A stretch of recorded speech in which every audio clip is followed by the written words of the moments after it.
2020, we're here. Yep. How stupid people succeed. The year of the weight vest.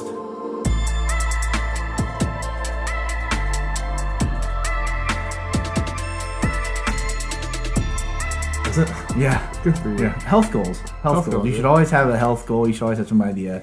Now, to jump into it, because we're talking about setting goals, vision casting, some things that are pretty, in my mind, pretty important to understanding how to navigate life. So, for me, life hasn't done a good job of making it easy for me to always know the next step.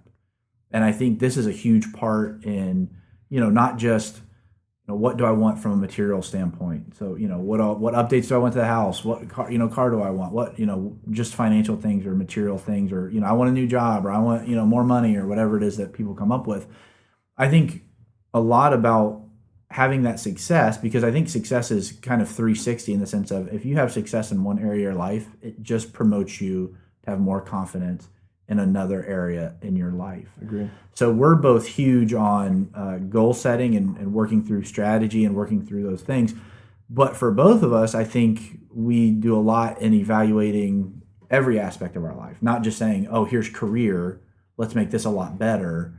And I know a lot of people maybe think about it or maybe think it's cheesy or cliche, but I also preface it with this: 2020 is not, for most of us, not going to be the last year we're on Earth. So when you set these goals, because I've tracked all of them together, there are certain things that have taken 2 years to accomplish, or 3 years to, or even 4 years to. I would much rather them be accomplished in 1 year, but for whatever reason, it's taken longer than that. So I think there's an understanding of setting those goals, but also not letting it be a discouragement if you don't get there in that year. So you've heard it said or whatever, it's better to have a goal and hit 80% of that goal than it is to not have a goal at all. Because you're still going to do so much more of that work and experience that success along the way. Yeah. I don't think there's too many successes that are top of the hill successes. So health-wise, something you and I have really been serious about over the last 3 years, trying to get healthier, trying to stay healthier, looking towards 40 and beyond. There's no health pinnacle where you can just be done worrying about being healthy. It's a lifelong pursuit. So looking at 2020, walk me through how do you try to get a picture on, here's some things that I want to see in my life, and here's how I'm going to try to manufacture that or make it happen. For me, so in 2019, it was the first year that I really set goals and I really followed them throughout the year, because I think that's really important. Being able to follow and track and see the goal visually and know where I'm at in that goal, that helped me a lot in 2019 and learning from that. So in 2020, what I want to do is I want to kind of layer on top of that, and I just, and I want to keep pressing and I want to keep doing more. Whether it's so I had a personal goal in 2019 to go to the gym 200 days in the year, Which you crushed. which I did crush. And I had never been to the gym. Probably How many times did you end up with? I ended up with 233. That was days. incredible, yeah. Yeah. Now to give a little bit of background, you had a back surgery at 16, right? Yep. 16 years old, and you started working out at the gym in 2016, 17. When did you become a member? Yeah, November of 2016. Yeah. Because it was like couple year anniversary after when the gym opened or whatever. It was right around that time, and you literally moved like you were 40 years older than you really were. Yeah. So explain, in 2016 what your range of mobility was or what your strength was or whatever. Really, it was, I hated working out, which is why, and we ended up, going to this particular gym, this CrossFit gym. Our boy Tim Prater, Pure check Function him out. CrossFit. Pure Function, he's phenomenal. He is.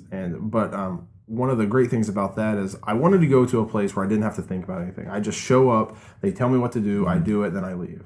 And that is the epitome. That is your recipe of success. That is for everything you do. That is CrossFit to a T. So when I started back in 2016, 2017, I started coming 2 days a week, and then I went 3 days a week, and then later on down the line I went 4 days a week, and now if I'm not there 6:30 in the morning on a weekday, something's off in my life. Yeah. That I know that okay, something's wrong in my life. What is it? How do I fix it? Yeah. How do I get back to my routine? Yeah. And so it's just layering. It's you got to learn to crawl before you walk, like that type of thing. And so being able to just do that and just progress is critically important to me. Because you and I have talked about before. We're success driven. You are probably more goal oriented than I am. You're the one that introduced me to the importance of setting goals and following goals and kind of those benchmarks on what you want to hit and why you want to hit them. But a lot of those things can be transformed even over into like the business world. So business is just math, and I know you love that from your accounting background. But you can break everything down into math. If I do this, this, and this is going to happen. Yeah. But if I have to make, let's say for instance, I have to, I want to sell. And so this last year I sold 47 homes, or I sold 46 homes, right? And referred out how many more on top of that could have been yours if you had more time? 3 more. Yeah. So almost 50. Almost 50. After 3 years of doing it. After 3 years of doing it. And what I want to do is, let's say, so my goal this year is 60. So I want to hit 60 houses sold this year. And, that from afar, that looks like a huge number. But if you break it down, that's 5 houses a month. That's essentially, a little over one contract written a week. That is doable. So when you look at those little doable steps in the grand scheme of things, that's how I accomplish goals. And, so like my goal for 2019 is I wanted to sell 48 houses. I didn't. I fell short. So, but, I'd rather hit 46 houses than, go back to my previous year of 34. Yeah. Yeah. There's an absolute non-negotiable of intensity that increases the second you understand that there's a goal. And so for some people, it crushes them where they kind of curl up. Some people, it motivates them. And I think you have to understand what motivates you, but also there's something consistent. Even though you are not a consistent person, nobody would say like Josh is this extremely punctual, extremely organized human being, because you're not. Yeah.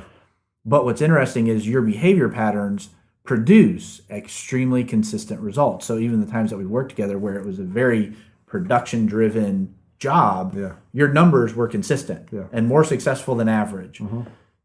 In real estate, you had, a big goal, 60. That's a big goal. Yeah.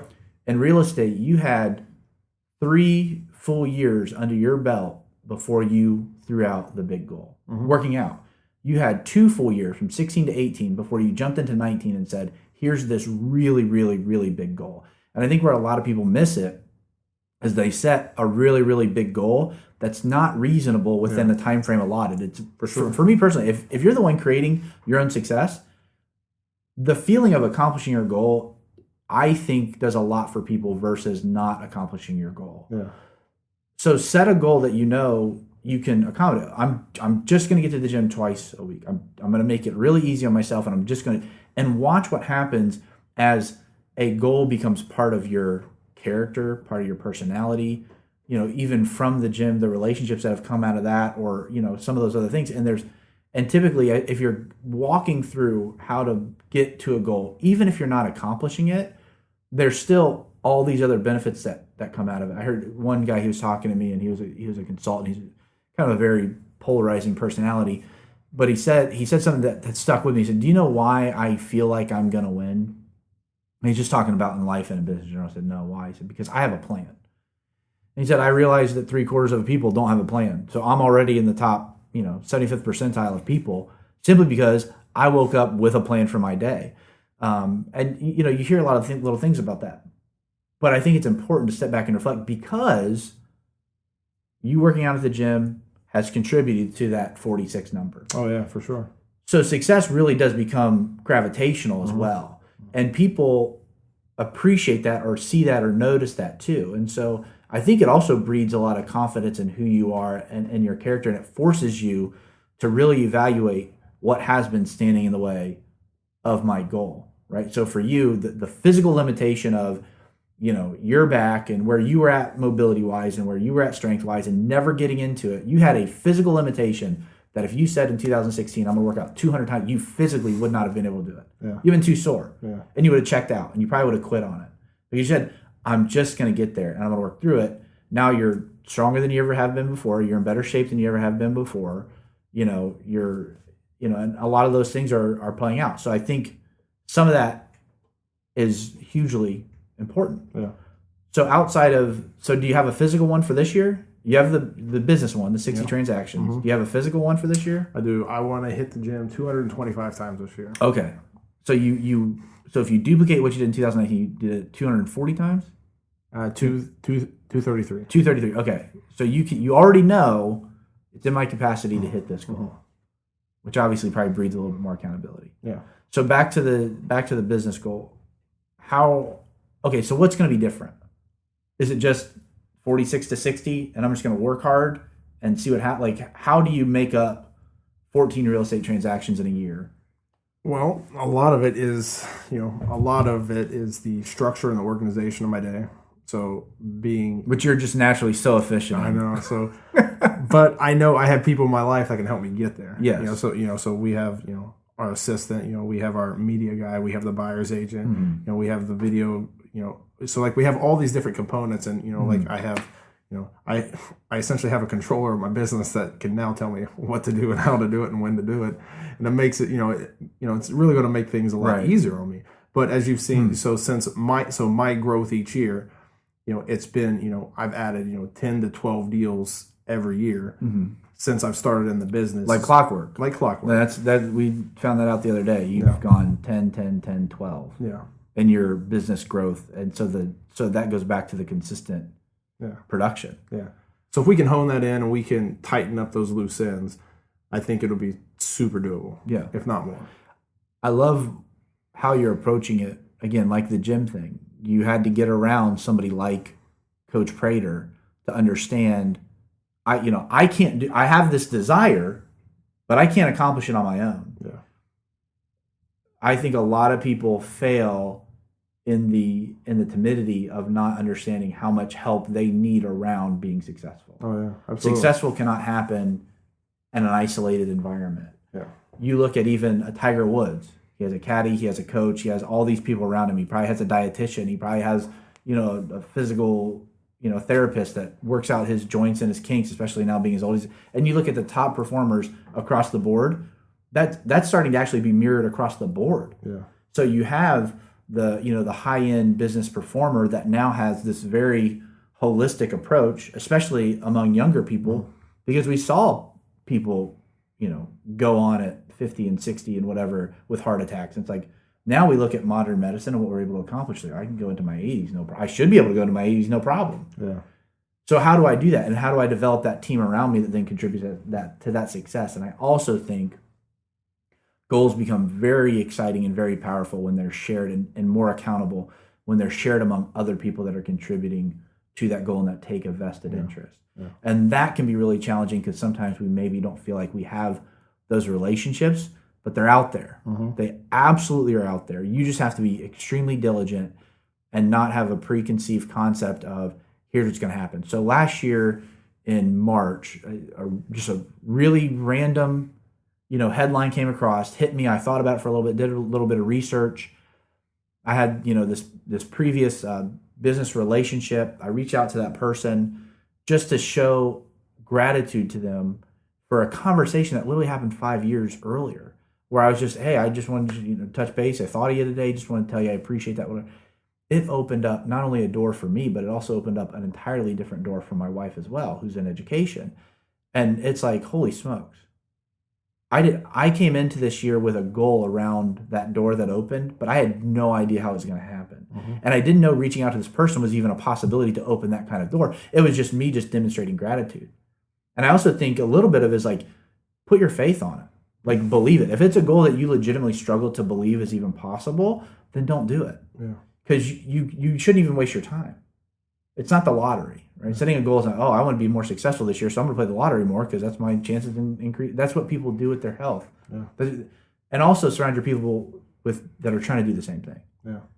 You're not going to be isolated and be successful. You can't put a seed in your hand and just watch it grow. It has to have all the other elements. Well, they say you become like the 5 people you surround yourself with. Yeah, and that's a humbling inventory to go through. Jeez. Right now, the 5 people I surround myself with are extremely A plus people, so they probably look at me on, think so, on the too. outside fringes of like, you're a B plus. We're gonna weed you out here this year. You better step up your game.